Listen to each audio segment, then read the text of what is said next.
আমি বিপর্যয় মোকাবিলা বিশেষজ্ঞ গোপীনাথ ভান্ডারীর কাছে আসবো একটা ভয়ের জায়গা থেকে। সেটা হচ্ছে গোপীনাথ বাবু, আবহাওয়া দপ্তরের পূর্বাভাস অনুযায়ী কালকে আরও বেশি আরও ভারী বৃষ্টিপাতের সম্ভাবনা রয়েছে, ফলে সমস্ত নদী তার জলস্তর ফের বাড়তে পারে, আরও বাড়তে পারে আশঙ্কা। তার মধ্যে বড় আশঙ্কার জায়গা হচ্ছে ভুটান থেকে, যেটা পার্থদা কিছুক্ষণ আগে উল্লেখ করছিলেন। ভুটান সরকার পশ্চিমবঙ্গকে চিঠি দিয়ে বলছে যে তাদের যে টালা হাইড্রো পাওয়ার ড্যাম রয়েছে তার গেট খোলা যাচ্ছে না যান্ত্রিক ত্রুটির কারণে, ফলে জলাধারের জল ওই ড্যাম উপচে বেরিয়ে আসতে শুরু করেছে। এইবার যদি কোনো কারণে সেই ড্যাম ভেঙে যায় এবং একেবারে নিচু এলাকাকে ধুয়ে মুছে সাফ করে দেবে, আমি বলছি এই পরিস্থিতি, এই বিপর্যয়ের যে সম্ভাবনা আশঙ্কা, সেটা সামাল দেওয়া যাবে কিভাবে? প্রথমত এই যে পূর্বাভাসটা যেটা আপনি বললেন প্রথমেই, সেই পূর্বাভাসটা কিন্তু আগেও ছিল, মানে এটা বোধহয় গতকাল থেকে শুরু হওয়ার কথা ছিল। আমি গত পরশু দিন মালদায় গেছিলাম, মানে আমি স্পেসিফিক জায়গাটার নামটা বলছি না মানে বিশেষ কারণে, কিন্তু সেখানেও একটা ভয়াবহ পরিস্থিতি ছিল, সেটা দেখতে গিয়েছিলাম। মানে তখন আমি ভয়ে ছিলাম যে আমি আদৌ সেই জায়গায় পৌঁছতে পারবো কিনা, কিন্তু সেখানে পৌঁছতে পেরেছি। সামহাও ওইটা ডিলে করতে চলেছে, প্রেডিকশানটা খানিকটা ডিলে রয়েছে এবং সেই ডিলেটাও কিন্তু এখানেও একদিন ডিলে রয়েছে।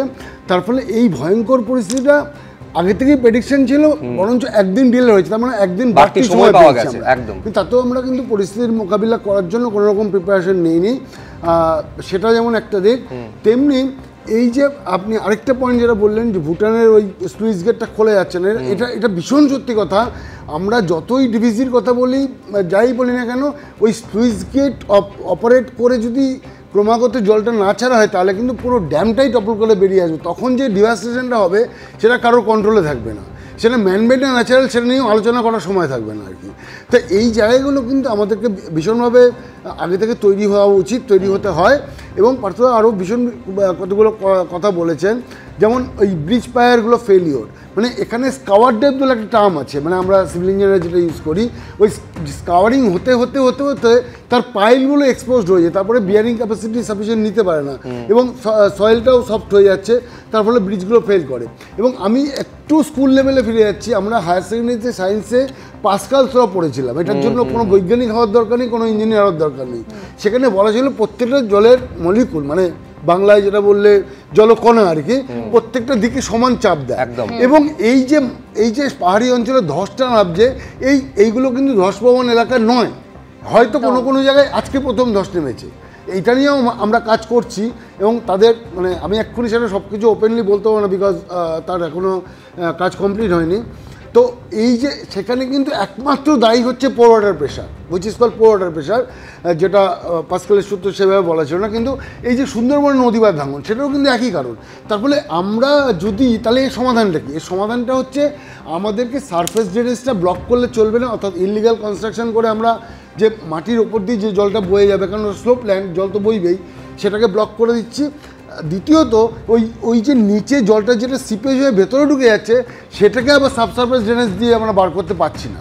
তার মানে আমাদের একটাই প্রবলেম, সেটা কলকাতায় হোক পাহাড়ে হোক, ড্রেনেজ প্রবলেম। ড্রেনেজের ক্যারেক্টারটা আলাদা হতে পারে, কিন্তু আলটিমেটলি প্রবলেম ইজ ড্রেনেজ। মানে আলটিমেটলি আপনি যেটা বলছেন যে নিকাশি ব্যবস্থা, যে নিকাশি ব্যবস্থার জন্য কলকাতা শহরকে ভুগতে হয়েছে, একই কারণে আজকে আমার উত্তরবঙ্গে পাহাড়ি এলাকারও এক ভোগান্তির মধ্যে পড়তে হচ্ছে, এতগুলো প্রাণ চলে গেল।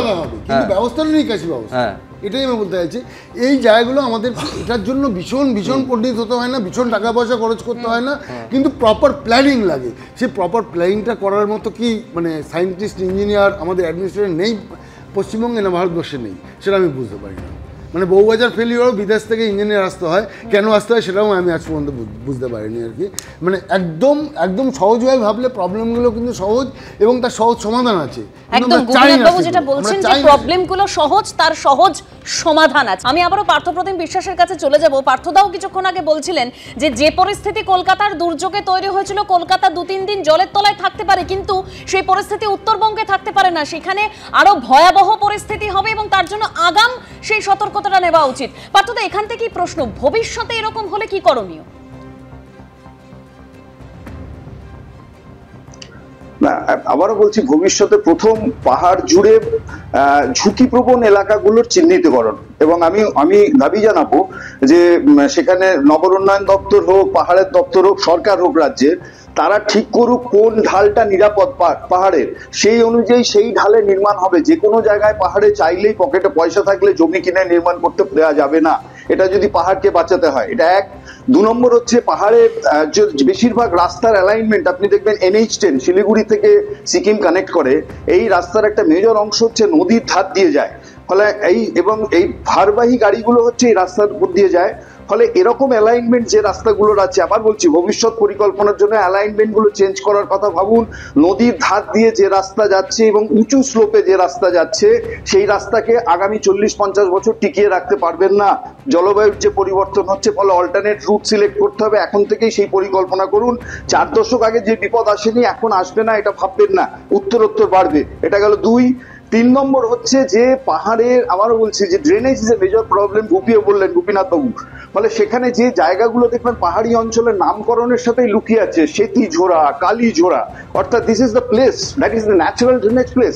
ফলে এই ঝোড়াগুলো যেখানে অবরুদ্ধ হয়ে গেছে ইতিমধ্যে, সেই অবরোধ মুক্ত করার চেষ্টা করুক সরকার।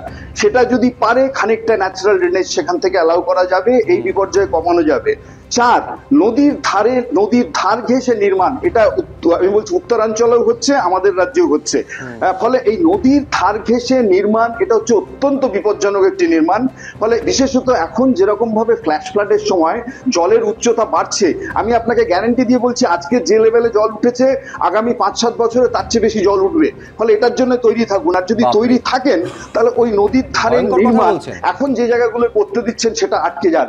আমি বলছি সেটা কোথাও না কোথাও আটকাতে হবে, সরকারকে নিয়ন্ত্রক ভূমিকা পালন করতে হবে, আদারওয়াইজ আপনি বাঁচাতে পারবেন না এই পাহাড়কে। কিন্তু আমি বলছি সুমনদা, একেবারে স্বয়ং রাজ্যের মুখ্যমন্ত্রী টাইম অ্যান্ড এগেন বলেছেন যে 34 বছরে যখন পার্থদাদের সরকার ছিল একেবারে উত্তরবঙ্গকে বারবার বঞ্চনা করে গেছেন। 2011-র পর উত্তরবঙ্গকে সব থেকে বেশি গুরুত্ব মমতা বন্দ্যোপাধ্যায় এবং তার সরকার দিয়েছেন, পাহাড়ের মুখে হাসি ফুটিয়েছেন। কিন্তু যে কথাগুলো গোপীনাথ ভান্ডারী এবং পার্থপ্রতিম বিশ্বাস বলছেন যে নিকাশি ব্যবস্থা একেবারে তথৈবচ। আচ্ছা, আনপ্ল্যান্ড আরবানাইজেশন, তার নামে যেখানে সেখানে গাছ কাটা হচ্ছে, যেখানে সেখানে কনস্ট্রাকশন উঠছে, যার খেসারত আজকে 24টা মানুষকে, আমি জানি না সংখ্যাটা আদৌ বাড়তে বাড়তে কোথায় গিয়ে ঠেকবে, এইভাবে মাসুল গুনতে হচ্ছে।